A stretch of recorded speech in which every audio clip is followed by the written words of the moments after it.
For me, to be Zionist is not only an ideology. I would like to see a better society, an equal society. The Women's International Zionist Organization was founded in 1920, and it was founded as a Zionist women's movement that wanted to do for Eretz Israel. For me, it's the connection between the diaspora women and Israel. Of course, it's Aliyah.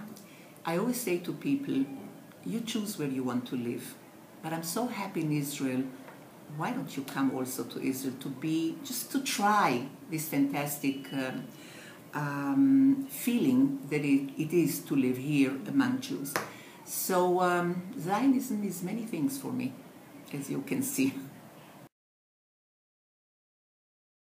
I think that as it was years ago, the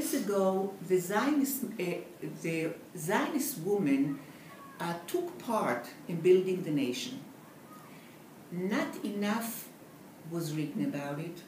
Not enough is being spoken about it. I think the women in Israel and in the diaspora had a very major role in building this nation and building this peoplehood. They really worked and fought and dreamt along with men. And I don't think that today it is much different. Whatever the men are doing in order to fulfill Zionism, I think women are doing it too.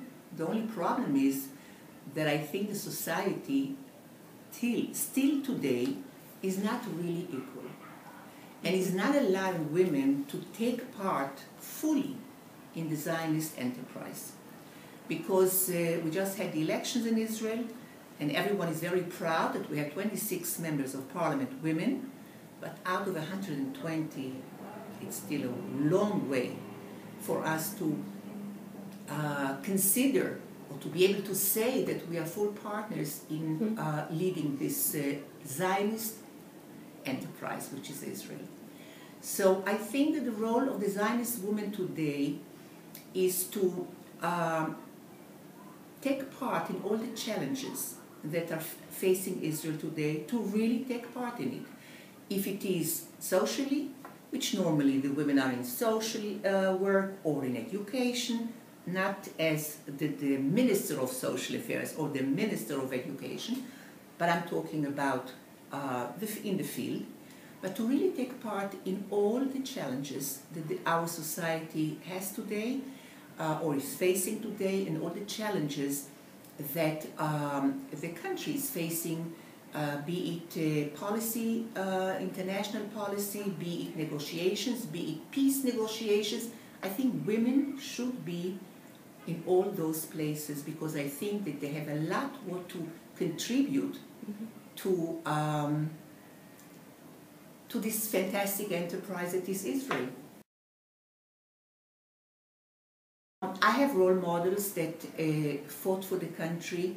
One of them, Hannah Senesh, that came from Hungary, and for me she's very, very special because she studied in one of our youth villages in WIZO Nahalal.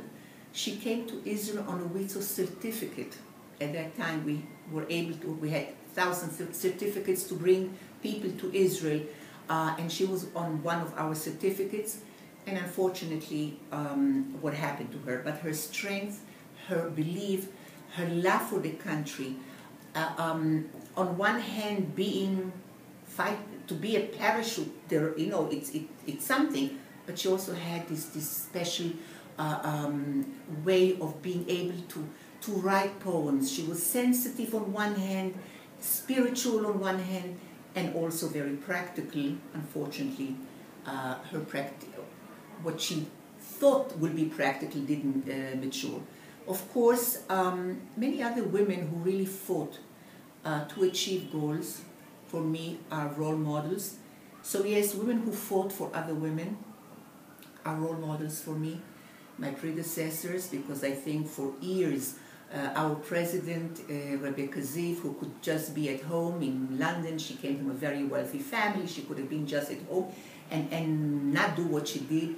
Her vision At that time it was not easy to travel around the world, not like today. It took months till you arrived to South America or any other places. And she had a dream to build a women's Zionist organization all over the world.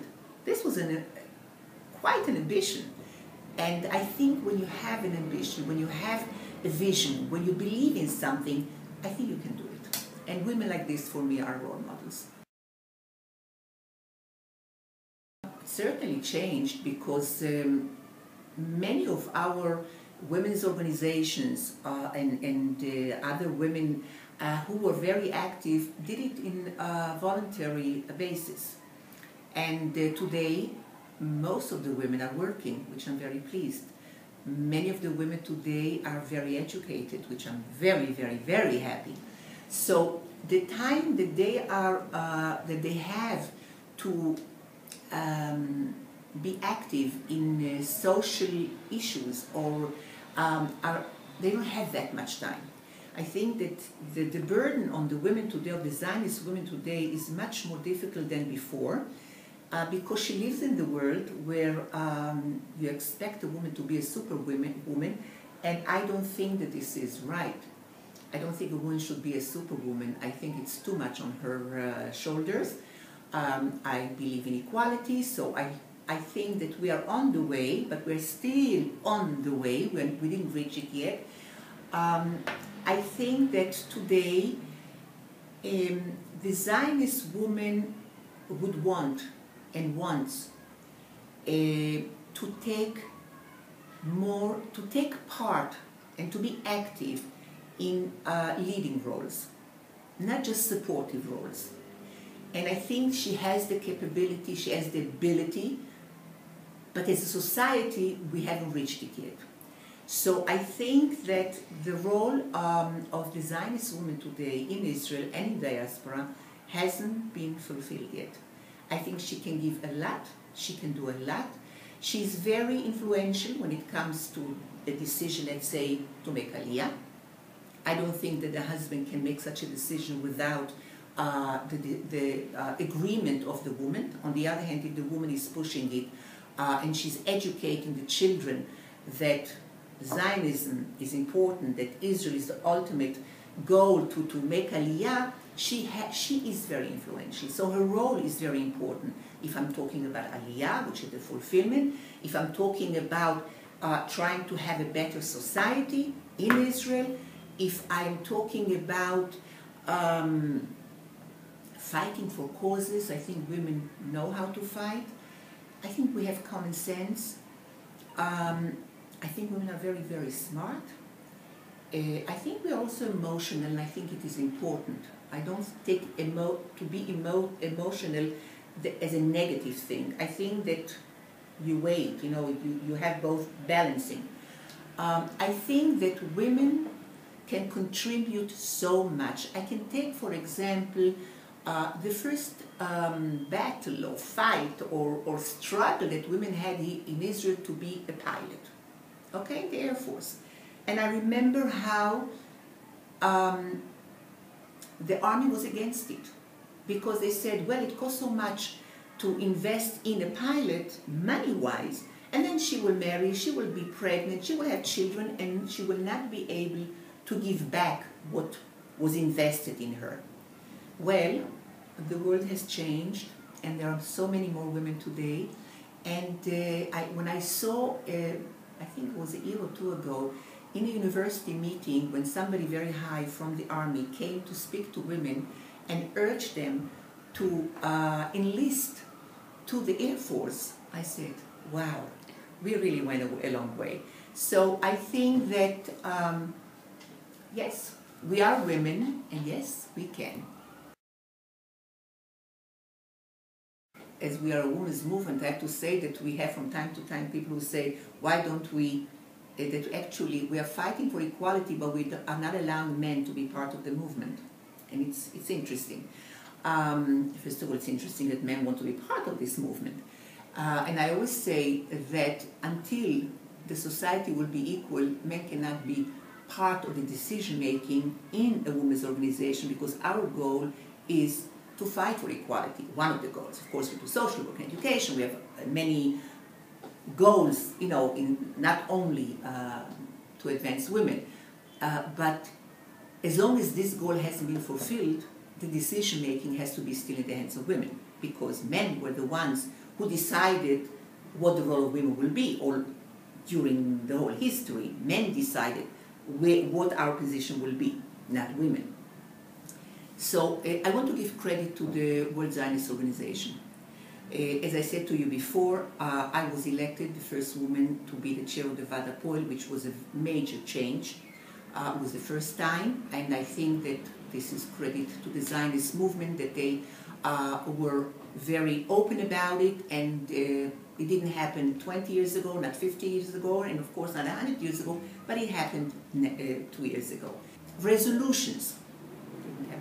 The resolutions of this WZO Poel, all of them were on the issues of women.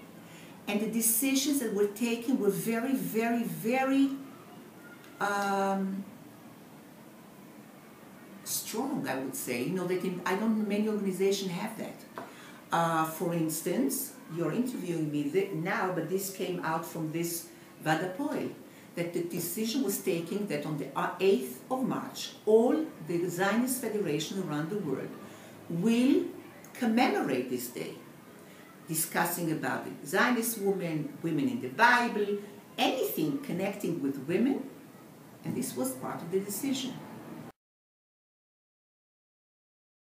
My message would be that we can do anything, everything. That we should work side by side with men, that gender should not be an issue, but the decision should be who can really do the best job in order to advance the Zionist movement. We are not confronting very easy times now, not socially, not internationally, not in the Jewish communities. It's a very difficult era now, and I think the joining forces between men and women only strengthens the Zionist movement, and only strengthens the ability to complete our mission. And our mission is, as we talk about Aliyot, we talk about educating not just Jewish education, but Jewish Zionist education. We're talking about learning Hebrew, which would make us all feel so much more comfortable when we meet our brothers in the diaspora. I think that working with the youth, I didn't speak about the youth. Youth are very, very important to my heart. I think that we have to invest in the youth a lot. And when you look around today in the world leaders are young today. So it means they can.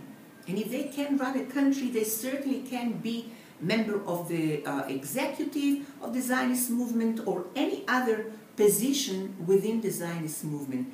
I think their thinking is fresh, is dynamic, it's up to date. I think that they know what they want, they have creativity. We are missing that. I think that we shouldn't just speak about the past, which is wonderful because without a past you don't have a future, but it's a matter of how much time do we spend on the past and how much we are spending on building the future.